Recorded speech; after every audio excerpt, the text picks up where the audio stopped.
One thing I can't stand is a bitch with a victim complex. And men too. When people perceive themselves as the victims in every single situation, and they blame everybody else and all external factors, but they won't just take responsibility. Stop it.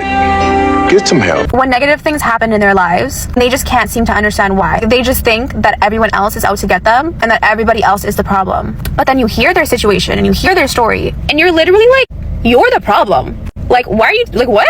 Like, do you hear yourself? No, like, they genuinely believe that they are the victim. And then they're just like, yeah, I don't know why these things keep happening to me. And I'm like, your choices led you to this point, though. Wait a minute. Who are you? Do you ever have, like, such a bad day and you're just, like, craving dicks?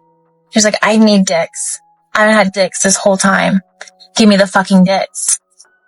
Sometimes I really want to get cracked, and then I open Hinge. I see all the men who match with me and what they say, and I'm like, I'm pulling the wand out. I don't need this. We need to bring back making out. Like, what happened to just having a good makeout session? Our generation has truly lost the art of intimacy, the art of a good kiss, the art of a good makeout. Like, that's all we need. If we just did more of that, everyone would be so much happier. And I hate when you tell people and they're like, are we in high school? I'm sorry, but people don't even know how to freaking kiss in high school, okay? And when you're kissing with the right person, oh my gosh, it just feels so great. You get the butterflies and it just makes everything a million times better. I don't care what nobody say. Being single for years and years and years and abstinence, all that, whatever the fuck y'all want to call it, not having sex, no intimacy, no nothing, like nobody caring about you, nobody even to talk to chat with, nobody to fucking confide in. Now, this is an interesting take. Yeah, I hear what she's saying. And honestly, on a human level, I get it. Feeling lonely sucks. Feeling like nobody has your back in this cold world is a dark place to be. And yes, I validate that emotional pain. It's real to her. But the thing is this, we need to understand and ground this in reality, not feelings. We have to address the massive elephant in the room that modern radical feminism completely ignores, which is this: female loneliness is almost always a choice. Meanwhile, male loneliness is a baseline reality. But guess what? Men are choosing peace. But unfortunately, a lot of women don't understand that. They seem to mistake it as being lonely this time around, especially with all the bullshit flying around on social media. Guys are tired of dealing with shit.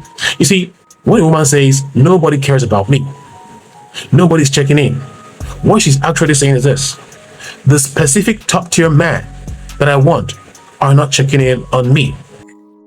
Not having no support, like none of that shit is normal. Like that shit not for the weak. Being lonely, like literally lonely, not for the weak. And I don't see nobody talking about that shit enough. So guys, let's stop the cap. There is an army of average, hard-working, decent guys. Like the guys she friend-zoned, the guys she swiped left on because they were, 5'9" instead of 6 feet. The guys who fix her car or carry her groceries, who would give absolutely anything to take her on a date, confide in her, and build a life with her. But to her, these men like this, are completely invisible. And of course, they don't register as human beings in her dating matrix. So when women like this sometimes come out here and talk about how lonely they are basically gaslighting their audience. Like, this is pricing yourself out of the sexual marketplace by chasing the top 10% of men who have a roster of women. They have a plethora of women that they can pick from. They have a buffet of women that they can choose from. Those high-value men are too busy building empires and managing their own options to be her emotional support animal. If you ask me, girls like this are not lonely because there's a shortage of good men out there. No. They are lonely because their delusional standards have convinced them that the average men are practically beneath them. Basically, they want the benefits of a traditional relationship, protection, provision, companionship, but at the same time, they want it from a man who is entirely out of their own freaking league. You see, ladies, until you start taking accountability for the man that you are purposely ignoring, you don't get to complain about being lonely. And for you guys, do not let these narratives make you feel like, you aren't doing enough. Hell no. You are just invisible to women who refuse to look at you. So don't go wasting your time trying to chase women who don't even like you in the first place. Mother-in-law gave me a piece of advice about marriage that I did not take, but I absolutely should have taken. She said to me, don't do his laundry, you're gonna learn to hate him. And I remember thinking in the moment, like, wow, she is bitter. I don't know what her deal is with this laundry, but like, I feel like she's blowing this one out of proportion. What do you mean by that? But now I can tell you, after having been married for quite a while, that I don't do my husband's laundry. And this advice is something I tell to many women. Oh my God! Wow! Because what typically happens in these situations is when we're first together, when we move in together or we get married, we do things for each other, acts of kindness to show them that we love them. Hey babe, I did your laundry, I know you've had a long week. Hey babe, I made the coffee so it'll be ready in the morning for you. We do all of these things out of kindness and love for our partners. But then what happens is an expectation has been set. Something clicks in their brain that says, oh, she is going to do my laundry. She is going to make the coffee. She's the one who's going to make sure to book the vet appointment. She's the one who's ordering the groceries and telling you when to pick them up. Every time we do something, especially if we do it often, it sets an expectation. And then our partners expect us to do those things. What? Bro, what are you talking about, man? And this is how the domestic labor goes from equal to very unequal very quickly. Now look here, guys. This right here is exactly why modern dating is in the toilet. Guys, listen to this absolute mental gymnastics being played out here. She starts by doing something nice for her man, right? Like the laundry, coffee, basic things. Basically the bare minimum acts of care. And instead of saying, well, you know, I love making my husband's life easier. Guys, she pins it into this oppressive systemic issue. Like, what the hell? Give me a freaking break right now. Now, this is what we call a classic gaslighting in its very own magnificence. Because oftentimes we're trying to show our love for our partner and our care for them by doing these things for them. And what happens with women is it becomes an expectation. When men do it, and it's a romantic gesture, it's a one-time favor. It's something that we should look forward to and be thankful for. But when women do it, it sets an expectation that it is now her job. And it's assumed it's her job also just through societal norms. And so I follow my mother-in-law's advice. You can say this about groceries, laundry, his doctor's appointments, buying gifts for his parents, anything, right? Don't do it. Don't do it because you're setting an expectation that it is yours and it's not yours to hold, right?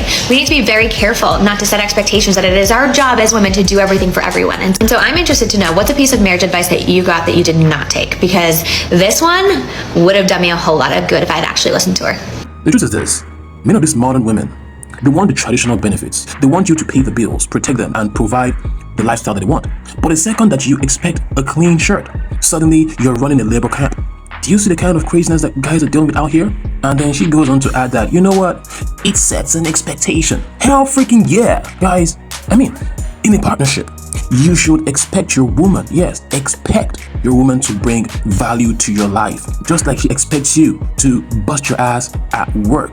Basically, there needs to be an equitable exchange of value in the relationship for it to work and for it to be meaningful and purposeful. So what the hell is she thinking? Guys, if her doing your laundry makes her, learn to hate you, bro, she never respected you in the first place. You're not a husband to her. You're just a roommate that she tolerates. So don't fall for this quote-unquote domestic labor buzzword trap. Hell no. If she ain't making your life easier, guys, she's definitely making it harder. Hey guys, I actually don't think a man will ever love me for anything more than just me being a hole with some awesome knockers and awesome rear on me. Oh boy. Now look, it is genuinely sad when somebody feels objectified to the point where they don't even feel human anymore. Yes, I understand, it hurts. And I sympathize with the fact that she's feeling used and discarded. It is a terrible feeling to put yourself out there and realize that the other person only wants one thing from you. But guys, you need to understand this. We need to talk about accountability and marketing. You see, here's the thing.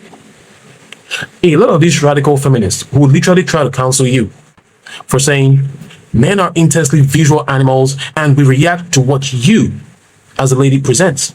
So if you're constantly leading with your body, if your Instagram is full of thirst traps, if your dating app profile highlights your awesome boobs and rear instead of your own intellect, hobbies, and character, girl, you cannot act shocked when men treat you exactly like the product that you are aggressively marketing. The thing is this, if you advertise a meat market, don't cry when carnivores show up at your door looking to get satisfied. I don't think they'll ever take me seriously. I don't think they'll ever actually view me as a human, but I'm trying every day. I'm trying. Hey, get to know me. Hey, get to know me. It's not going well. It's not going well. Let's talk about those who are actually treating her this way. You see, women control access to sex. Men control access to relationships. And if a man is willing to sleep with you, but refuses to take you seriously or get to know you as a human being, it means that you aimed too high. Yeah? You are giving your physical intimacy to Chad. And yes, the top tier guy who has 50 other beautiful women in his DMs.